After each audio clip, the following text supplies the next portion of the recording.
We just made a deal with the European Union where they're going to pay the United States of America 100% of the cost of all military equipment. They're going to ship it to the European Union, and then they'll distribute it, and much of it will go to Ukraine. It's been a long time since you've heard those words, because we're in for $350 billion. But now we send it to Europe, and Europe pays, and they were great. We had a tremendous NATO meeting a few weeks ago, and it was pretty amazing, actually, what happened. They've agreed to go from 2% to 5%, and they had 2% where they didn't pay. They have 5% where they've already paid. That's a big difference. That's trillions of dollars, actually, trillions. But they're going to spend that money in the United States with our defense companies, and we're going to send it to them, and they'll distribute the equipment that we send. So that's the way it should have been 3 years ago, frankly. And I just want to start by stating that we've just concluded our big trade deal with Japan and numerous other countries in addition, as you know. But on the Japan deal, because it was literally just signed, letter was just signed, it gives us a sort of signing bonus. So I'll bring it into sports talk, a signing bonus. Like you have signing bonuses too, I understand. Getting a lot of money, 100 million, that's not bad. But that's not as good as the signing bonus we got. We got a $550 billion signing bonus for the country. And we had the tariff at 25%. As you know, we had a tariff at 25%. And these are great people that we negotiated with, but we agreed to reduce it to 15 based on the fact that Japan has agreed for the first time ever to open up its country to trade so that all of our American businesses and business geniuses, including many in this room, can go out and do business openly and freely in Japan, a very rich and prosperous and profitable and wonderful country, frankly. And we will pay a zero tariff as we do business in Japan. So we're paying zero, they're paying 15. We're getting $550 billion. And to be exact, it's 90% of that, but we control the whole lot of it. And it's really been great. And they're very happy, and their stock market went up, and our stock market went up, and that's supposed to be the way it is. Ours went way up, and theirs went up. And we've made numerous other deals like that.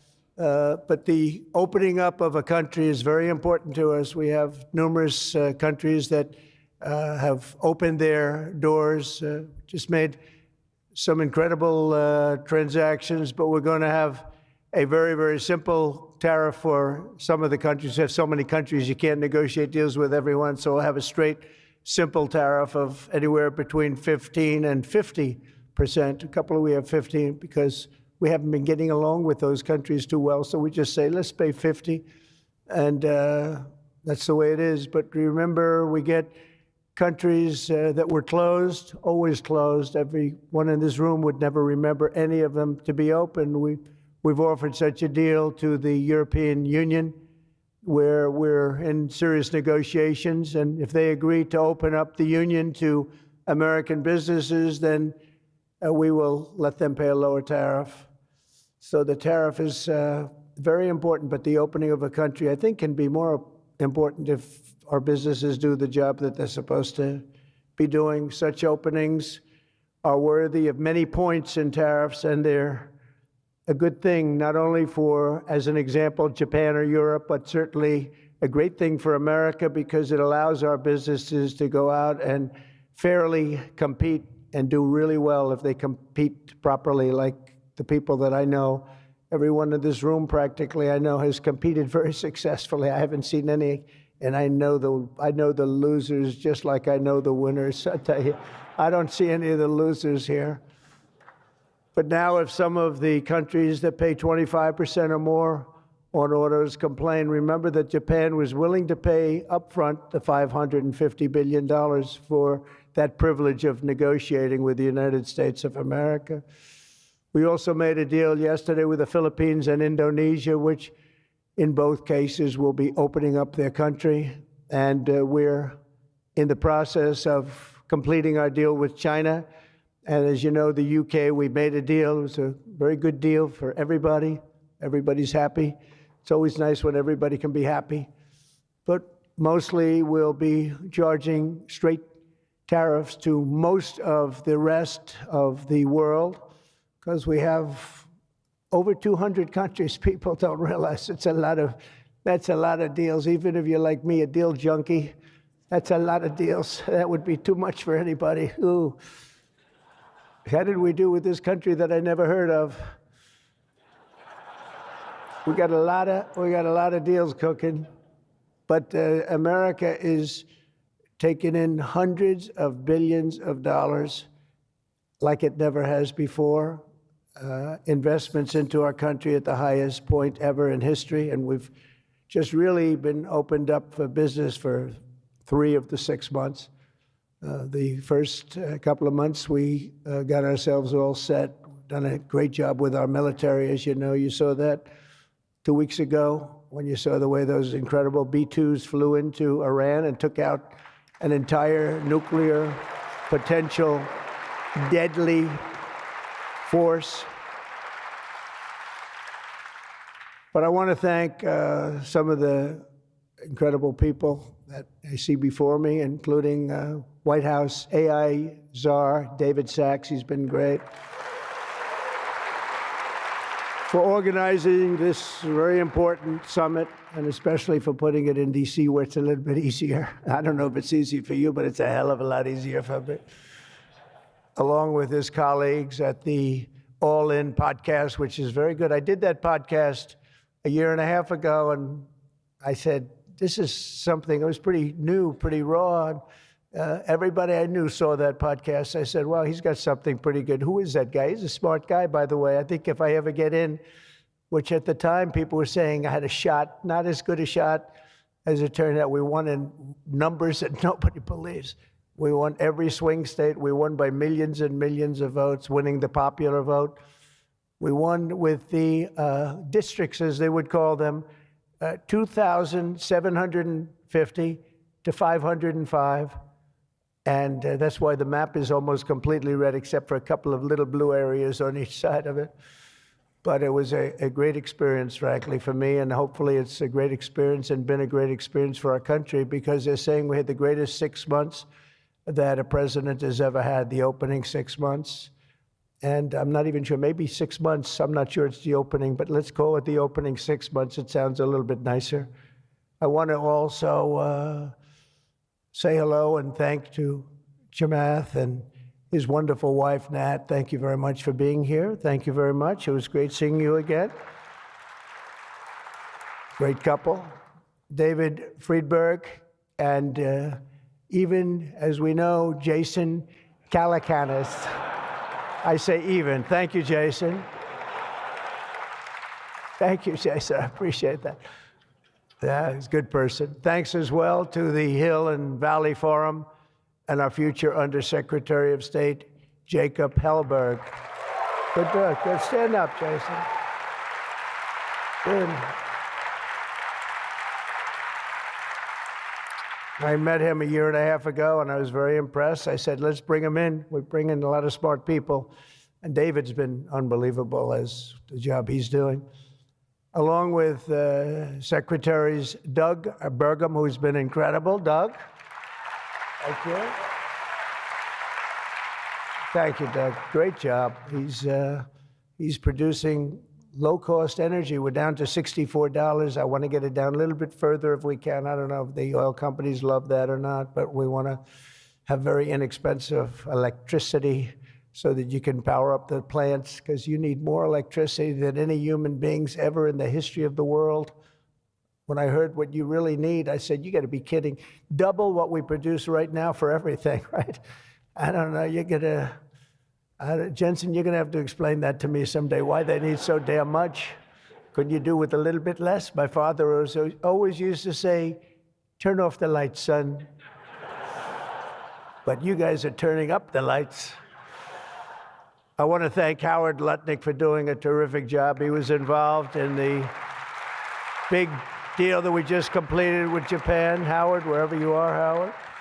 Where is Howard? Hi, Howard. Great job you did. Appreciate it. Really, that was an interesting negotiation, wasn't it? These are tough people. These are good negotiators, I will tell you, Japan. But they love their country, and they do what's right for their country. I want to thank Chris Wright, if Chris is around. Chris is here because he's helping with the tremendous energy success that we're having. We're having tremendous energy success. We're the biggest.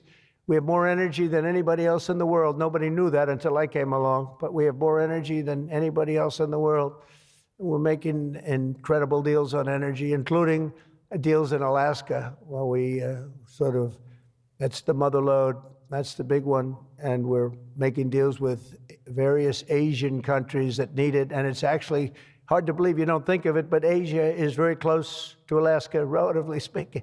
It's not the closest, but it is pretty much the closest when it comes to oil and gas and energy, and we're making some incredible deals, and I want to thank Chris. Chris is fantastic, works in partnership really with this gentleman who's the head of all of, you've got the land and he's got the energy, right? But they formed a great partnership, Doug. So that's one of the greatest partnerships I've seen in a long time. They work hand in hand and they have done a great job. Administrators, Kelly Loeffler, I think, is here. Kelly, thank you very much. Hi, Kelly. Thank Kelly. And probably the most important man in the room, and I say it in all sincerity, more important than Doug and Chris and all that energy they're producing. He's a man that produces fast permits on the environmental impact statements. He gets them done. I said, Lee, you have 1 week for nuclear, and you have a couple of days for oil and gas, okay, for the approvals. And we kid, but you know, he really is. He's knocking them out fast. He's knocked out a lot. A lot of you guys have started your plants already, and you've already had your approvals. So where's Lee Zeldin? Is he here? He is so great. This guy, he is so great. That's why he has a slightly better seat than I gave to Doug, you see? Nah, he's doing a fantastic job in a lot of ways, but he's doing a great job, and he's getting fast permits, and safe and good and everything else, but he's moving them along rapidly, already given some.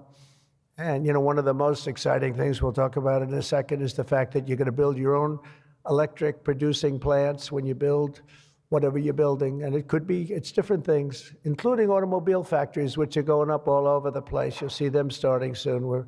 They're moving into our country because of the tariffs, because they don't want to pay the tariffs. They're moving into our country at a record speed.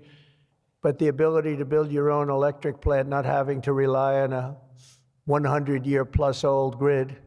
And then if you have electric capacity extra, you're going to sell it into the grid, make some money, but you'll sell it right back into the grid. Director of the Office of Science and Technology Policy, Michael Kratsios. Michael, thank you very much. Thank you, Michael. As well, we're supposed to be taking a vote right now, a big vote. Senator Ted Cruz. Is Senator Cruz here? Oh, look at my senator. Why aren't you voting? I think we lost David McCormick, who's voting. So why is David here? Because you're supposed to be voting, Ted. I don't know. I'll tell you what, this man works hard. Ted works hard, and he works good. And a very special thanks to some of the top industry leaders here, including somebody that's amazing. I said, look, we'll break this guy up. This is before I learned the facts of life. I said, we'll break him up. They said, don't say, it's very hard. I said, why? I said, what percentages of the market does he have? Sir, he has 100%. I said, who the hell is he? What's his name? His name is Jensen Huang, NVIDIA. I said, what the hell is NVIDIA? I've never heard of it before. He said, you don't want to know about it, sir. I figured we could go in and we could sort of break them up a little bit, get them a little competition. And I found out it's not easy in that business. I said, supposing we put the greatest minds together and they work hand in hand for a couple of years. He said, no, it would take at least 10 years to catch him if he ran NVIDIA totally incompetently from now on. So I said, all right, let's go on to the next one.